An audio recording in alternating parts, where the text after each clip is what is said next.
Hey crew, we're from Limestone Permaculture. Just doing a little apple pick at the moment. Nikki needs to get some first stage ciders and a bit of juicing on. So we've just been down the bottom picking Tropics and Annas, some Vista Bellas, and a couple of Granny Smiths. There's some Grannies in the back side of them, and that's a really odd apple. And we're just having a look at some of our apple varieties as we move along in the terrace area above the swales, coming up to one of our other espaliers. This one here is the Greensleaves. It's doing pretty good. There's quite a few on. That's one of those things that once you get behind the nets, there's more than it seems. So we're just going to try one of these little fellas out and see if we can get in there first. So the pegs we use are these pipe pegs. They're the bulk of our pegs that we use, but we also use these little Steno clips as well. They're really grippy. I mean, they've got a good spring in them, and they're good for if you've only got a little bit of a roll up. But if you've got more of a roll up a net, those pipe pegs are awesome. So we're just looking to try and grab the Greensleaves.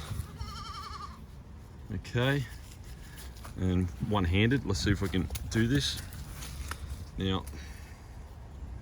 So that's a typical Greensleaves. A little bit of leaf stain on it. When you see that stain, that washes off, and even if you don't wash it off, it won't hurt you. Now there's only one way to really find out, and that's to taste it.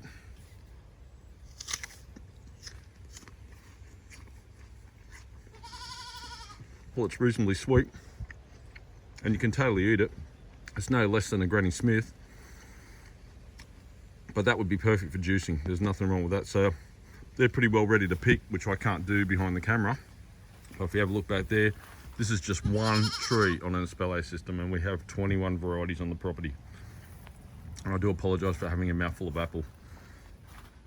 If we just have a look along the Espalier, you'll notice that we've got some trees with no leaves on. Well, they're cherry trees that actually died. So the cherry trees have now found out that they don't like being here anymore, even though they produced a really good trunk. But over time, because we've managed to slow and absorb the water coming through the landscape, if we look back up through here, and up through in this area is our goats and our turkeys, the nutrient levels picked up, the moisture level has picked up, and these cherry trees aren't liking it too much, so they've actually died back. So we haven't panicked. We've just left them in place, and now they've become a pumpkin trellis. So if you look at that pumpkin vine getting up in there, last year we did something about 30 odd pumpkins just in this one tree alone. So they've been dead for about 18 months, 2 years, these trees, and we're just going to let them go and slowly prune them back and use them as firewood and for smoking, and that's in the smoker, folks. And yeah, basically they've got a second life, and then they'll eventually just be used for firewood. But the good thing is the Espalier runs through them, so it doesn't get affected. And obviously there's the pumpkin starting to happen. If you look up, maybe there's another one up in there. So if you're talking about stacking functions, and we're looking along, sweet potato in some areas on the base. There's more pumpkins, golden nuggets down in here, and Bushfire over here. Oh, sorry, that's a Kuri. That's a Kuri pumpkin. And you see we've got pumpkins and vines, and we've got gourds, bottle gourds, all kinds of things going on here, and New Guinea bean.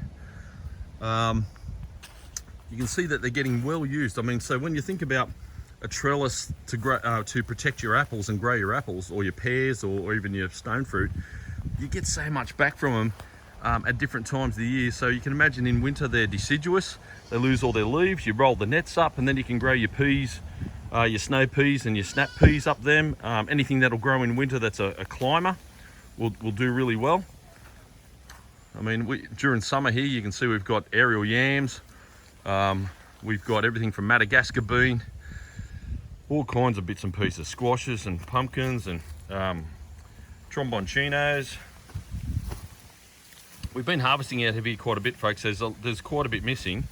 You know, we've got Tahitian butternuts, and you can see the vine's a bit slower this year because of all the rain and cloudy days, so it's definitely not as advanced as it was, but you can still see it's still coming down. So we've still got a good 3 months of growing. So I mean, this vine will cover this whole area. This is the goat tent arbor, and to prove it's for the goats, Hello, Bella. And the little one's crying in there. Maggie, you going to come out? No, not going to come out. Oh yeah, here she comes. There's little Maggie coming out. And yeah, so essentially all this is connected to the Espalier system. And so again, when you're thinking about plant guilds, stacking functions, getting the most of an area, that's just one strip straight through, right? And there's, you know, literally food growing on top of food, but not out competing it. So, you know, the apples are protected by the netting, so the vines don't make their way in. So it's important, guys, to think about your system, set them up correctly. And I'll leave you with that thought for the day, because I've got to get the apples up. Take care, guys. See yous.